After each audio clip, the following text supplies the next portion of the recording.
Olá, no ar mais um Clipping Eletrônico. O tema de hoje é redução da maioridade penal. No dia 27 de setembro, a votação da PEC 33 de 2012, que define a mudança da maioridade penal de 18 para 16 anos, foi novamente adiada na Comissão de Constituição e Justiça do Senado. O texto agora só poderá voltar à pauta depois de um mês do adiamento, ou seja, a partir do dia 27 de outubro. Enquanto isso, o Senado abriu uma enquete na internet que já recebeu cerca de 12 mil votos a favor e 3 mil contra a redução. E para discutir esta questão, eu recebo hoje no programa o Valdson Pereira, que é advogado da Associação Paulistana de Conselheiros e Ex-Conselheiros Tutelares da cidade de São Paulo e também representante da Frente Nacional contra a Redução da Maioridade Penal. Tudo bem, Valdson? Obrigado pela presença. Comigo aqui também o Pedro Artung, que é advogado do programa Prioridade Absoluta do Instituto Alana. Tudo bem, Pedro? Tudo bem, obrigado pelo convite. Obrigado pela participação. Do meu lado esquerdo, o Fernando José da Costa, advogado criminalista. Obrigado também pela presença. Prazer. Completando a nossa mesa, o Humberto Fabretti, professor de Direito Penal da Universidade Mackenzie. Olá, tudo bem? Obrigado pela participação. Obrigado pelo convite. Bom, lembrando que você que está nos assistindo também pode participar do programa, enviando a sua pergunta ou seu comentário pelo telefone 011 3396 4944 ou pela nossa transmissão ao vivo no Facebook. E eu queria começar o nosso programa aqui perguntando, queria que alguém me respondesse o que essa PEC tem de diferente de outras três PECs que a gente tem também tramitando no Legislativo, né? A PEC 33, que foi objeto da escolha do deputado Ricardo Ferraço no Senado, ela cria o famoso incidente de desconsideração da inimputabilidade penal, que é uma forma diferente de redução da maioridade penal, mas da mesma forma que outras PECs, ela visa essa redução de 18 para 16 anos, mas nesse caso dessa PEC, quando suscitada pelo Ministério Público de forma unilateral. O Ministério Público, então, diante de um adolescente que ele considerasse que teria já a possibilidade de ser julgado como adulto, ele abriria esse incidente e ficaria responsável o juiz por decidir se esse adolescente seria julgado como adolescente ou como adulto. Uhum. Bom, eu queria ouvir um pouquinho de cada um com o posicionamento de vocês, se vocês são a favor ou contra essa redução. A gente pode começar até pelo Valdson. Tudo bem. Com certeza, até pelo meu histórico, sou contrário à redução da maioridade penal, sou ex-conselheiro tutelar na cidade de São Paulo, hoje advogado da Associação de Conselheiros e Ex-Conselheiros na cidade de São Paulo. Eu coordenei por 3 anos a comissão de medida socioeducativa que existe nos conselhos tutelares da cidade de São Paulo, que é responsável por realizar as fiscalizações nas unidades da Fundação Casa. Então eu estive pelo menos uma vez em cada unidade aqui da cidade de São Paulo durante esses 3 anos. Teve unidades que a gente teve mais de 10 vezes devido ao grande número aos problemas apresentados pela unidade. E é fácil a gente perceber que dentro das unidades da Fundação Casa, o que a gente tem são adolescentes pobres, negros, de famílias desestruturadas. Então, a reincidência hoje da Fundação Casa também, ela ainda vem sendo menor do que a reincidência nos presídios.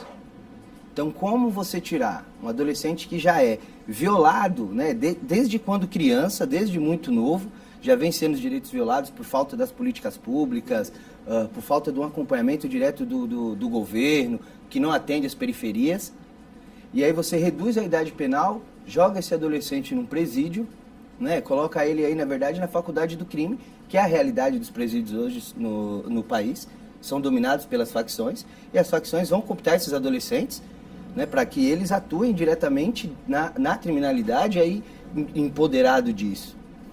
Enquanto, na verdade, o que deveria ser feito seria o trabalho aqui na base, com educação, com moradia, com cultura, com saúde, e não reduzir a idade penal, porque aí hoje os adolescentes estão na Fundação Casa aí, por conta dos atos infracionais, na sua grande, imensa maioria, atos infracionais equiparados aos crimes de roubo e tráfico, né? Ao contrário do que o senso comum diz, porque a gente vê, os adolescentes matam, não, os adolescentes eles morrem muito mais do que os adultos, né? A cada dia na cidade de São Paulo, a cada dia no país, os adolescentes vêm sendo exterminados nas periferias da cidade. E por falta do atendimento e muitas vezes pela força de segurança pública, que não presta o trabalho como deveria prestar. Então, a gente tem que entender de que a proteção básica é o caminho. É empoderar os conselhos tutelares para que eles tenham como agir nos casos de violação de direito, é empoderar as escolas para que as escolas possam atuar com essas crianças e empoderar as famílias. E não captar, né, esses adolescentes para o crime, que é o que a redução da maioridade penal vai fazer. E amanhã, daqui a 2, 3 anos, a gente vai estar aqui discutindo a redução da maioridade penal para 14, para 12, porque isso é evidente o que vai acontecer. Ok, Pedro, por favor. Olha, sem dúvida alguma, não só para um posicionamento pessoal, institucional, mas também baseado em todas as pesquisas que a gente tem do fenômeno do adolescente em conflito com a lei, nós somos contrário a esse tipo de proposta que, na verdade, tenta achar um bode expiatório para o problema da segurança pública no Brasil. Infelizmente, a corda estoura para o lado do mais fraco, que no caso são os adolescentes. Os adolescentes são vistos, como você bem disse, como o autor principal da violência no Brasil, e isso é uma mentira. Isso é um mito que a gente tem que desconstruir, porque o adolescente não é o responsável pela violência no Brasil. Ele é a maior vítima. Segundo dados da Unicef, o Brasil é o país que mais mata, ou seja, coloca os adolescentes em vulnerabilidade, eles são assassinados no mundo mais do que todos os outros países, e só perde para a Nigéria. Isso é um dado muito sério. Se a gente não enfrentar isso com seriedade e entender que segurança pública não se faz somente com políticas punitivistas, né, a gente não vai avançar. Então, o primeiro mito é esse, que o adolescente é o responsável pela violência no Brasil. Isso é um mito, isso é uma mentira. E quando a gente fala isso, usa isso como retórica para colocar o adolescente como uma forma de bode expiatório, a gente não avança na discussão da segurança pública, que é uma discussão muito urgente no país. O segundo mito é se é eficaz ou não reduzir a maioridade penal e colocar esse adolescente na prisão. Mais uma vez, as pesquisas internacionais e pesquisas nacionais que nós temos já apontam que isso, na verdade, não é realidade. Porque, como você já bem disse, o adolescente, no socioeducativo, que é regido pelo SINASE, o índice de reincidência é muito menor do que o sistema prisional. No sistema prisional, nós temos um índice de reincidência aqui em São Paulo de 60%, no socioeducativo de 13%. Então, por que colocar assim, diante dessa realidade? E o SINASE, o socioeducativo, o sistema socioeducativo, ele tem problemas. Você já fez muitas visitas, eu também, e a gente vê a qualidade dessas instituições que tem muito a melhorar. Só que se elas são mais efetivas para lidar com o adolescente em conflito com a lei, por que a gente vai colocar o adolescente no presídio? Fora aí, além dessa discussão, tem uma discussão normativa, se a gente poderia fazer isso, né? Se constitucionalmente a gente teria essa possibilidade de reduzir a maioridade penal, se considerarmos que essa questão é uma cláusula pétrea da Constituição. Não somente isso, o Brasil é signatário da Convenção sobre os Direitos da Criança, que foi ratificado em 1990 pelo Brasil e que essa convenção proíbe que o adolescente seja tratado de forma semelhante ao adulto, o adolescente, né, ou a criança de 0 a 18 anos.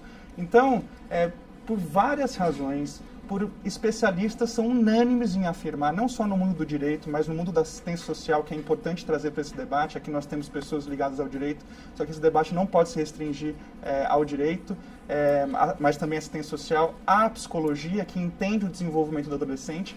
Todos os especialistas, a ONU, inclusive, tem posicionamento da ONU, do Ministério Público Federal sobre o tema, são unânimes em afirmar que esse tipo de medida de redução da maioridade penal é ineficaz, não cumpre esse objetivo de trabalhar a questão da violência na sociedade, e o que a gente pensa é que ela cumpre, na verdade, intenções eleitoreiras, né?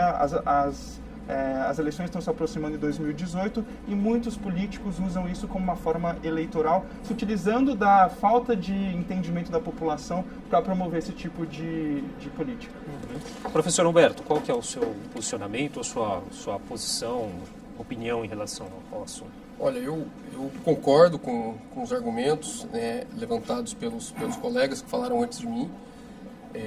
Eu acho que, de fato, essa questão da discussão da maioridade penal, ela é uma discussão que ela sempre é ressuscitada no Brasil, né? Via de regra, nós temos esse ressurgimento dessa discussão quando acontece algum evento envolvendo, né, algum adolescente, um crime bárbaro, né, um ato infracional bárbaro, com requintes de crueldade e etc. Mas, conforme as próprias pesquisas apontam, se a gente for puxar esses dados na memória, nós vamos lembrar de 1 ou 2 casos que a gente consegue, né, lembrar e falar, não, nesse caso aqui especificamente, esse crime, né, esse ato infracional bárbaro foi praticado por um adolescente, né, numa dessas situações. Porque se nós formos puxar as pesquisas, né, algumas pesquisas apontam, essas pesquisas elas sempre são, digamos, elas não são pesquisas que a gente consegue ter uma fidelidade de 100%, mas elas apontam que em torno de 1%, algumas menos de 1% dos crimes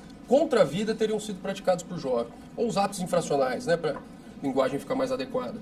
Então, na verdade, a questão é, será que vale a pena reduzir a maioridade penal para a gente tratar de um problema que se refere a menos de 1% dos crimes praticados? Né? Então, será que vale todo esse desgaste social, todo esse desgaste civilizatório? Porque não há sombra de dúvidas que a redução da maioridade penal, na minha opinião, ela é um retrocesso civilizatório. Né? Nós nos conformarmos que nós, como nação, como país, não temos condições de reeducar, né, ou de mostrar o caminho da não criminalidade para adolescentes. Porque a partir do momento que nós passamos a tratá-los como adultos e os jogamos no sistema penitenciário, o que nós estamos dizendo é, vocês não têm solução, vocês precisam ser punidos. Vocês não precisam mais ser reeducados, vocês não têm recuperação. E os efeitos disso são tenebrosos. Né? O sistema penitenciário hoje é tomado pelo crime organizado, né? Então, a maioria desses jovens não tem contato com o crime organizado. Né? Também é uma falácia dizer que todos eles são integrantes do crime organizado, não são.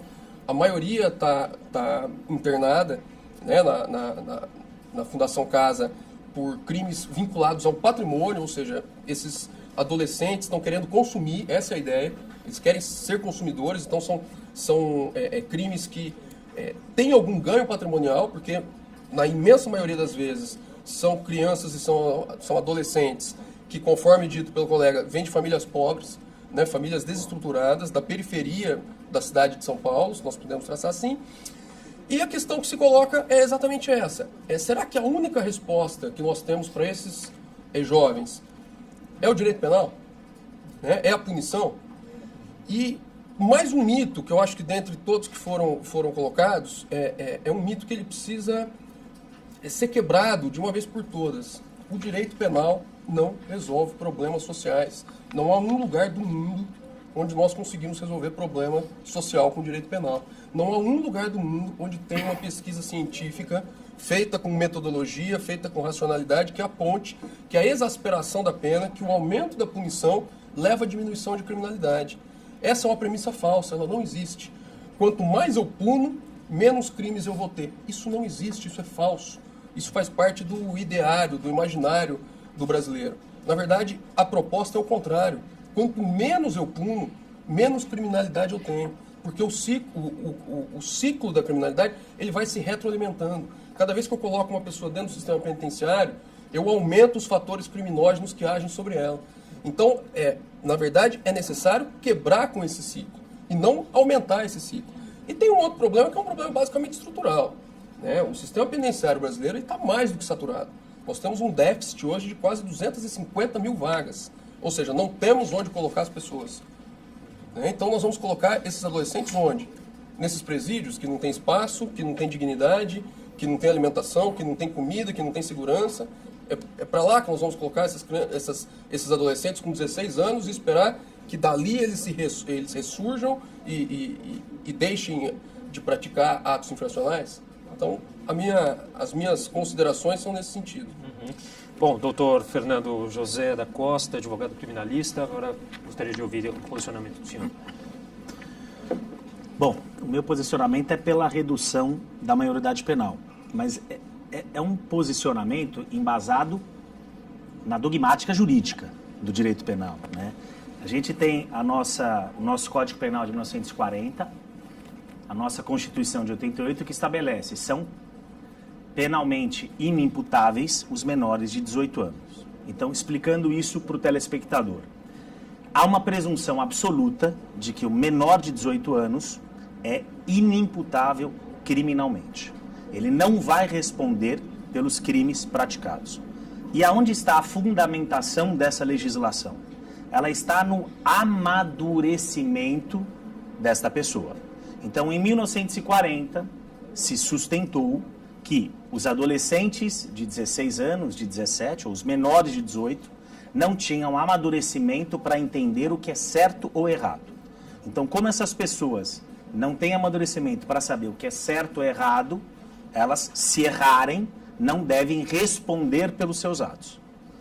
Hoje em dia, sustentar que um adolescente de 16 e de 17 não tem amadurecimento para entender o que é certo ou errado é sustentar o insustentável. Hoje, o adolescente de 16, 17, ele tem amadurecimento para saber o que é certo ou errado. Isso quer dizer que a fundamentação que estipula a maioridade penal, que está relacionada a amadurecimento, deve ser modificada. Deve ser reduzida para 16 anos. Ponto. Virando para a próxima página. Ele deve ser responsabilizado criminalmente porque ele é maduro e sabe o que é certo ou errado? Sim. Inclusive, a nossa própria legislação entende que ele é maduro para votar, para escolher o presidente da República. Então, ele também tem que ser maduro para saber o que é certo ou errado e responder criminalmente. Mas aí vamos para a segunda página. A segunda página está relacionada à pena. No direito penal nós temos uma pena. E a pena você tem a finalidade preventiva, que se divide em geral e especial, e a finalidade retributiva. A finalidade preventiva geral é a intimidação. Então, quando você diz para esse adolescente que sabe o que é certo ou errado, se você errar, se você matar alguém, isso é crime e você será punido, você está preenchendo a finalidade da pena intimidatória. Você tem a finalidade da pena ressocializatória, que é retributiva, que vem desde a lei das 12 tábuas, da aplicação do mal justo ao mal injusto. Ou seja, errou, tem que sofrer uma sanção. Essa é a resposta que você dá à sociedade, é a resposta que você dá às vítimas, é a resposta que você dá à família das vítimas. Porque elas também têm que ser analisadas dentro de um Estado democrático de direito. Então, quando o adolescente mata alguém, existe também a finalidade da pena, que é a retributiva. A família de quem morreu quer justiça. E você vai lá e diz, ele não vai responder criminalmente, porque ele não tem amadurecimento. Mas você também tem a finalidade da pena, e aí eu concordo com todos aqui, que é a finalidade da ressocialização. E dentro da finalidade da ressocialização, o sistema carcerário é falido no Brasil, há uma superlotação, ele não reeduca, é uma faculdade da criminalidade. Você colocar um adolescente ou um não adolescente dentro de um sistema carcerário pela prática de estelionato, ele sai de lá pós-graduado em homicídio, em estupro, em formação de quadrilha e assim por diante. Eu concordo. Então, o que deve ser levado em discussão é o tipo de pena que esse adolescente deve responder, se dentro de um sistema carcerário diverso, ou se sem... Ou, por exemplo, o usuário de entorpecente, ele pratica crime, é crime. Usar drogas, consumir droga é crime. Mas a legislação recente da lei de drogas estipulou um tipo de pena diversa da pena de prisão. Então vamos discutir perante sociedade o tipo de pena do adolescente. Pode até se discutir um tipo de pena de não prisão, já que a prisão vai trazer inúmeros prejuízos a esse adolescente, que, claro, está em formação de caráter, em formação de personalidade. Agora, sustentar que ele não tem amadurecimento, e repito, a fundamentação jurídica da maioridade penal é simplesmente dizer, ele é maduro, sabe o que é certo, ou ele é imaturo. Ah, mas alguns são imaturos. Hoje, um adolescente de 17 anos que não sabe o que é certo ou errado, ou um adulto que não sabe o que é certo ou errado, ele já é protegido pelo direito penal, ele é inimputável. O inimputável, que não sabe o que é certo ou errado, ele não sofre uma sanção e recebe um tratamento. Como ocorre com o adolescente. Hoje se entende, o ECA, erra quem diz que o ECA pune. O ECA não foi feito para punir, ele foi feito para tratar, para cuidar do adolescente. Tanto é que aquela internação não é punição, ela é um tratamento. Esse é um ponto importante. Um outro ponto só que eu queria concluir está relacionado ao próprio, essa PEC, esse projeto. É uma falha jurídica esse projeto. Porque esse projeto, primeiro, ele traz uma possibilidade subjetiva do Ministério Público estabelecer quem é maduro e quem não é maduro. Ou seja, você acha que no dia a dia do direito penal, do processo penal brasileiro, vai caber a cada promotor de justiça fazer uma análise e verificar se aquele adolescente é maduro e se aquele não é maduro? Presume-se que de 16 em diante todos são maduros e aqueles que não forem maduros, como os maiores de idade, aí sim se faça um exame e se proteja pela inimputabilidade. Agora, se coloca essa redução para crimes violentos, isso, para o mundo jurídico penal, é uma aberração. E é uma aberração por quê? Porque a pessoa ela é madura e ela é madura para qualquer ato, não para um ato. O adolescente não pode ser maduro para homicídio qualificado e não ser maduro para furto. Resumindo, ou ele sabe o que é certo e errado e responde por isso, ou ele não responde. Então não pode ter uma legislação que reduz para crimes mais graves, porque ela está indo contra o conceito de maioridade penal para o direito penal. Pedro, você gostaria de fazer uma colocação? Isso é importante a gente debater sobre a questão de maturidade e responsabilização, porque pena é diferente de responsabilização. E o ECA, sim, responsabiliza os adolescentes aqui no Brasil. Não só o ECA, como outros países, a gente chama de justiça juvenil. Não é que isso é um mito, acho que é um mito, Quando a gente visita uma unidade de internação do adolescente, a gente tem certeza que o adolescente ele é mais punido muitas vezes do que o adulto. E a gente sabe disso, ele fica muito mais tempo privado de liberdade dentro de uma instituição do que muito adulto que comete um crime semelhante. Isso é muito importante ficar claro. O adolescente ele é colocado num presídio. O Estado restringe, sim, a sua liberdade. Isso é muito importante ficar claro. Então, quando a gente fala que o adolescente no Brasil ele vai para casa quando ele comete um crime, é uma mentira. Porque ele passa por um processo de responsabilidade, de justiça, muito sério e muito grave. Ele é colocado em instituições que as condições, hoje em dia, são condições, aqui em São Paulo, precaríssimas. O SINASE, a lei do SINASE, que é a lei de execução dessas medidas socioeducativas, veio para melhorar, colocando um limite de 45 adolescentes por unidade. Só que a gente é difícil implementar porque não existe uma cooperação entre a União, o Estado e os municípios, especialmente no cumprimento de medidas em meio aberto. Então, esse é o primeiro ponto que a gente tem que deixar claro. O adolescente no Brasil, ele é responsabilizado e antes de que muitos países, porque no Brasil a gente responsabiliza o adolescente com 12 anos. A gente já pode dizer que já existe uma redução da maioridade penal para fins. Porque o que é o direito penal? Não é responsabilização por meio o grau máximo, né, de responsabilização, não é justamente a prisão de uma pessoa. Isso acontece com o adolescente. E, na verdade... São penas socioeducativas? São 3 tipos de pena. Uma de privação de liberdade, ele fica preso. Outra é uma medida de acompanhamento semi-liberdade e o terceiro é de prestação de serviço à comunidade.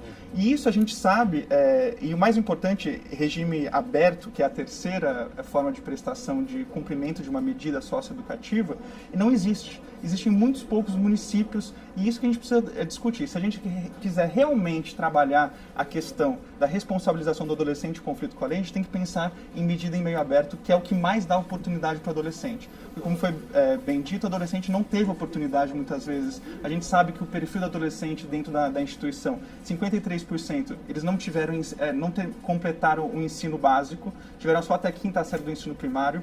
A gente sabe que 75% dos adolescentes fazem uso de substâncias psicoativas. Isso é um problema de saúde pública, não é um problema de sistema penal. Então a gente precisa tratar o real problema. Passando sobre a questão da maturidade, é importante a gente trazer pesquisas, porque a gente é do direito, né? Então é importante trazer pesquisas do desenvolvimento da psicologia, né? E hoje, com o avanço da neurociência, a gente sabe que o cérebro do adolescente é sim diferente do cérebro do adulto. O córtex pré-frontal, que é essa área nossa, que dá o juízo, que fala sobre o que é certo e o que é errado, no adolescente tem uma formação biológica diferente do adulto. Então, esse argumento de que o adolescente ele sabe sim o que é certo e errado está sendo colocado, foi posto em xeque pela neurociência das pesquisas mais avançadas em desenvolvimento do cérebro e desenvolvimento do indivíduo. Então é importante a gente ficar atento quando a gente defende esse tipo de proposta, por que a gente está fazendo isso? Qual é a resposta que nós, como sociedade e Estado, queremos dar para um adolescente que ainda está em formação e cometeu um ato infracional ou um crime? A gente quer colocar ele para o resto da vida numa prisão e deixar ele nessa escola do crime? Ou a gente quer realmente facilitar uma ressocialização e permitir que ele volte para a sociedade de uma maneira diferente? Porque é isso que a gente está discutindo. Como esses adolescentes vão voltar para a sociedade? Bom, só lembrando que você que está nos assistindo, queira participar, você pode mandar seu comentário, sua pergunta para a gente através do telefone 011-3396-4944 ou ainda pela nossa transmissão ao vivo no Facebook. Eu queria ouvir aqui a opinião do Valdson e também do Humberto em relação aos modelos que a gente tem hoje de penas socioeducativas, enfim, de reclusão aí para os menores. Eles têm funcionado, os modelos que existem hoje? Olha, como bem disse o doutor aqui, o SINASE, o Sistema Nacional de Atendimento Socioeducativo, ele é criado com uma forma meio que para regulamentar, para dar direcionamento para o cumprimento das medidas socioeducativas. Hoje, na cidade de São Paulo, quando a gente diz, né, a pesquisa, a enquete que você traz lá no início, que a gente vê um número absurdo de pessoas a favor e um baixo número de pessoas contra, isso acontece por quê? Por conta desse senso comum de que o adolescente não é punido, né? De que o adolescente não é punido. E hoje, quem já entrou, né, em um presídio, qualquer dos presídios aqui da cidade que tem aqui em São Paulo, e já entrou em qualquer das unidades da Fundação Casa, aqui em São Paulo, não consegue vir aqui e apresentar uma diferença. E dizer que as unidades da Fundação Casa hoje não são presídios. Não seguem o caminho, não seguem a linha, não seguem o direcionamento ali dos presídios. Então falta assim, a implementação do que traz o Estatuto, falta a implementação do que traz o SINASE para que as medidas socioeducativas possam funcionar. E falta essa parceria entre estados, municípios e União, para as medidas em meio aberto. Tanto para a medida de prestação de serviço, como para a medida de liberdade assistida e a própria medida de semi-liberdade. Os locais de atendimento dos adolescentes em cumprimento de semi-liberdade, a gente vê hoje, são grandes casas, né? E aí você tem nada para oferecer para o adolescente. O que você oferece para o adolescente é ali um quarto com 45, 60 camas, né? E essa é a sua cama, esse é seu número, é aqui que você fica. É isso que é oferecido hoje. Então falta muita coisa. Falta muita coisa sim para o sistema funcionar. Mas esse sistema, ainda que falho, ele ainda funciona melhor do que o sistema prisional brasileiro. Ele ainda traz um resultado melhor do que as unidades da Fundação Casa, elas ainda dão um resultado melhor do que o resultado que é apresentado pelos presídios. Né? A gente vê no dia a dia, se a gente for pensar nos dados, nos números, os dados de reincidência eles são muito claros para dizer de que o sistema socioeducativo funciona muito melhor. Né? Com todas essas falhas, com tudo isso que a gente está demonstrando aqui, ele funciona melhor. As medidas em meio aberto, elas respondem melhor. Funcionam a aplicação correta. Quando a gente conseguir implementar de fato o Estatuto da Criança e do Adolescente, quando a gente conseguir implementar de fato o SINASE, a gente vai ter, com certeza, esse índice que hoje de reincidência, que é de 13%, ele vai ser um índice que ele vai cair para 1%, para 3% ali no seu máximo. Professor Humberto, o senhor compartilha dessa visão? Vamos tentar dar um consolidado aqui. Eu concordo com que o doutor Fernando falou um pouco anteriormente da questão da dogmática. Só para tentar esclarecer um pouco esse ponto. Quando a gente fala a questão da dogmática, o que a gente está se referindo especificamente? Da teoria do direito penal. Então, nós estamos com uma questão puramente teórica. E, de fato, se nós formos buscar as origens, né, do legislador do Código Penal de 1940, que é o código vigente até hoje, apesar de uma grande reforma em 84, havia essa distinção muito clara. Né? Então, assim, para que fique claro, existe a pena para aquele sujeito que tem culpabilidade. O que quer dizer isso no sistema penal? Aquele sujeito que tem condição de ser responsabilizado, de ser censurado penalmente pelo que ele fez. Ele recebe a pena. Quando nós estamos falando de adolescentes, e adolescente também é um termo técnico, vai dos 12 aos 18 anos. o Código Penal entendeu que ele não teria culpabilidade, ou seja, ele não poderia ser responsável do ponto de vista penal. Então, ao adolescente, nós não aplicamos, do ponto de vista teórico, uma pena. O nome que é dado para essa medida que é aplicada a ele é medida socioeducativa. E quando nós vamos ao Estatuto da Criança e do Adolescente e analisamos o que significa uma medida socioeducativa, porque, na verdade, o Código Penal não fala de medida socioeducativa, fala de inimputabilidade. Ele não tem capacidade para ser culpado. Mas quando nós vamos para o Estatuto da Criança e do Adolescente, ele fala, não, nós temos sim como responsabilizar aqueles entre 12 e 18 anos, só que não com uma pena, com uma medida chamada medida socioeducativa. E se a gente for pegar a expressão, o que ela significa? É uma medida que tem uma finalidade social e uma finalidade educativa. Porque qual que é a compreensão do legislador? Que esta pessoa é um jovem em formação. Ela é uma pessoa em formação, ela está com o caráter dela se formando, com a sua personalidade se formando. Então não seria adequado puni-la da mesma forma que se pune um adulto. Então essa é a distinção teórica. A hora que nós tiramos esse véu da teoria e chegamos para as consequências práticas, é pena. Porque nós não estamos tentando melhorar a vida do adolescente, ainda que o Estatuto da Criança e do Adolescente preveja isso. Mas a hora que nós vamos para a prática, é uma pena. Porque ela causa sofrimento, ela causa restrição da liberdade. E conforme os colegas disseram, que tem uma vivência dentro dessas instituições, muitas vezes as penas, ou melhor, as medidas socioeducativas cumpridas ali dentro são muito piores do que as penas cumpridas nos presídios. Porque quando a gente vai para a pena, que é cumprida pelos maiores de idade, aplicamos a lei de execução penal. Então existem os benefícios, progressão de regime, livramento condicional. Se o réu for de bons antecedentes, não for reincidente, não for crime hediondo, ele cumpre 1/6 da pena e progride para o próximo sistema. Na medida socioeducativa não existe isso. Às vezes ele cumpre integralmente a medida de segurança de 5 anos, 4 anos, recluso, preso, sem acesso à liberdade. Então, no final das contas, essa medida socioeducativa, que pela lei teria uma finalidade completamente diferente da pena, quando nós vamos para o caso concreto, ela se torna muito pior e muito mais cruel. Então, eu acho que a questão que se coloca e deve ser pensada, né, pela população, inclusive pela população que vota pela redução da maioridade penal, talvez sem ter o mínimo de conhecimento para isso, né, vota porque, é claro, a questão ela fica colocada mais ou menos da seguinte forma: você acha que os adolescentes que praticam um crime devem ser punidos ou não? É como se não houvesse punição. Há punição e ela é muito severa. Há punição e ela é muito severa. A questão que nós estamos... A pergunta que deveria ser colocada é o seguinte: você acha que nós devemos mudar o sistema de punição e passar a puni-los como adultos? Que é um sistema muito pior, que não funciona, como todos os argumentos que os colegas colocaram. E aí, para finalizar, eu acho que a questão que se coloca é o seguinte, né, com o Estatuto da Criança e do Adolescente, que é de 1990, é 90, né? Uhum. E a Constituição Federal, que é de 88, houve uma promessa, né? Digamos assim, que houve uma grande reestruturação do país, o país se reorganizou, e a Constituição Federal faz uma série de promessas.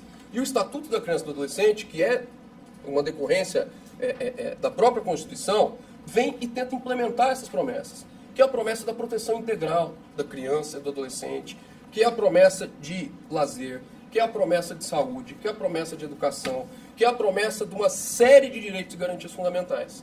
Não conseguimos cumprir essas promessas.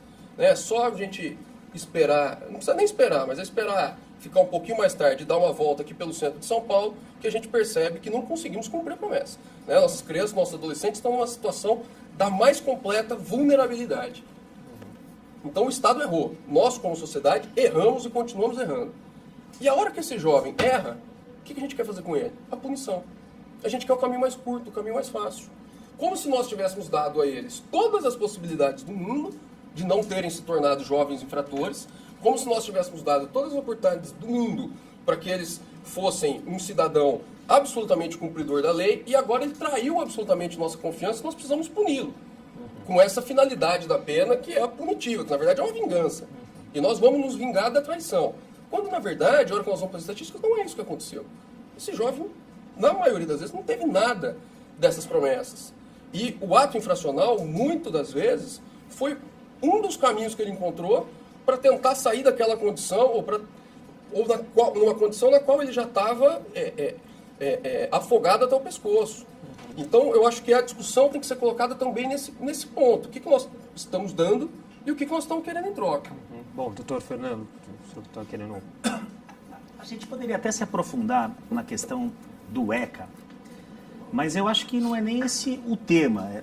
Eu não consigo aceitar que dentro do ECA você traz prisão. Você não traz prisão, você traz, dentre as medidas socioeducativas, e aí como medida excepcional e última medida, caso as outras anteriores não sejam aplicadas, a internação.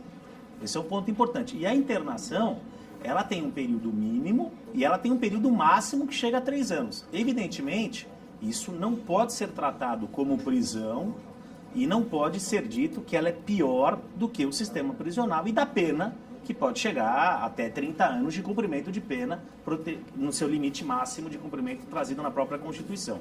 Mas o cerne da questão não está no sistema prisional, no tipo de punição, ou seja, na eficácia da punição, quer no sistema prisional ou da medida socioeducativa para o menor de idade. O grande dilema está, o adolescente de 16 e 17, ele é maduro para responder pelos seus atos? Esse é o grande ponto da questão. É isso que fundamenta ou não a redução. Como pode a nossa legislação admitir que ele é maduro para decidir politicamente a vida do Brasil e não é maduro para saber o que é certo ou errado e responder criminalmente? Até invadindo essa questão. E aí, eu também posso falar de centenas de estudos neurológicos que estabelecem que o adolescente de 17, que o adolescente de 16 sabe o que é certo ou errado. Mas é uma pergunta muito simples para se fazer à sociedade, a quem vai colaborar com essa decisão de modificação ou não da legislação. Uma pessoa de 16 anos que pega um revólver, subtrai um celular de uma outra pessoa, recebe o celular e dá 5 tiros nessa pessoa, matando essa pessoa sabe que esses 5 tiros que ela deu e essa subtração desse celular é errado. Se a resposta for sim, essa pessoa deve responder pelos seus atos. E aí sim você passa para a segunda etapa, que é a finalidade da pena. E aí você tem, não podemos ficar também apenas pensando na finalidade retributiva. Ah, mas se ele for para um sistema carcerário, ele não vai ser reeducado. Eu acredito que ele não vai ser reeducado. Mas e o fator intimidativo? Ele não deve existir na sociedade brasileira? Nós não devemos criminalizar essa conduta para que muitos adolescentes não praticam esse crime e com isso consigamos proteger pessoas da não prática desse crime? E da finalidade retributiva da família daquele que morreu? Será que ele não merece justiça? Será que hoje em dia você consegue sustentar para a família de uma pessoa que morreu por um homicídio grave, bárbaro, praticado por um adolescente de 17 anos, que ele não vai ser responsável criminalmente porque ele não sabe, porque a nossa legislação estabelece que ele não sabe que aquilo que ele fez é errado? Esquece o sistema carcerário falido. Não é essa a fundamentação jurídica que estabelece maioridade penal. Repito, você pode na segunda página, quando você diz, não, ele responde pelo seu ato, ele responde pelo crime, qual vai ser a pena dele? Aí você discute pena. Você pode discutir se vai ser prisão, se vai ser medida de prestação de serviço, mas você consegue dizer para a sociedade que ele está recebendo uma sanção por um ato ilícito, criminalmente, que ele praticou. Esse é o ponto. Tá certo. Bom, nosso tempo já está terminando. Queria só uma consideração final bem rapidinha de cada um, aproveitando já para passar o contato de vocês na tela. Pode começar, Waldson, por gentileza. Tá ok. Eu acho que assim, a gente tem que sair do senso comum e deixar de dizer de que o adolescente não é responsabilizado. O adolescente, ele é responsabilizado. O ECA, ele responsabiliza. O nome não é pena, é medida socioeducativa, mas ele responsabiliza. O adolescente é responsabilizado. Se a gente conseguir mostrar para a sociedade de que, de fato, ele é responsabilizado, essas pesquisas, esses números mudam.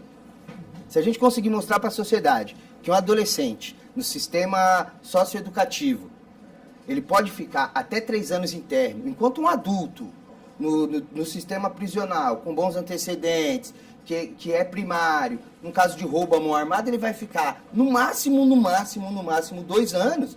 O adolescente ele pode ficar até 3 e fica até 3. A realidade hoje é essa. Tá bom, obrigado. Nosso tempo é curto. Eu passo a palavra já para o Pedro, por gentileza, rapidinho. Acho que a gente tem que pensar no que resposta como sociedade a gente quer dar para esse adolescente. Porque o direito não dá conta disso. Se a gente só pegar pela dogmática jurídica, ele não abrange a realidade por completo. A gente precisa entender quais são as consequências de uma decisão jurídica e política. E as consequências da redução da maioridade penal é sim colocar o adolescente num sistema penal que é um sistema que não dá conta dos crimes já existentes por adultos. Por exemplo, se prisão ou o sistema penal resolvesse o problema da violência no Brasil, o Brasil estava livre, porque nós somos o 4º país com mais presídios e prisioneiros no mundo. Então, se prisão e pena na justiça penal comum resolvesse o problema da violência, a gente já tinha resolvido todo o problema da violência no Brasil. Não é o caso.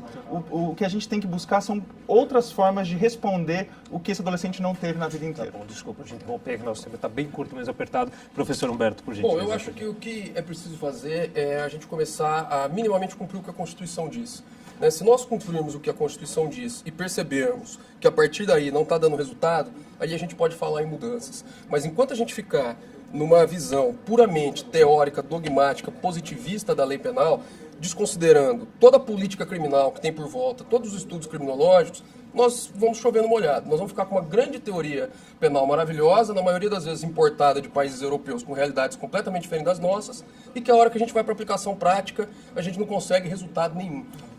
Doutor Fernando. É um ponto que nós enfrentamos, mas rapidamente, não se trata de uma cláusula pétrea, a maioridade penal da Constituição. Então ela pode ser modificada por uma emenda constitucional. E por fim, se formos argumentar que o sistema carcerário ele é falido e que o adolescente não pode responder criminalmente, porque se entrar nesse sistema ele volta pior, então não vamos responsabilizar criminalmente o adulto. Não pode ser esse o único argumento para não se reduzir a maioridade penal.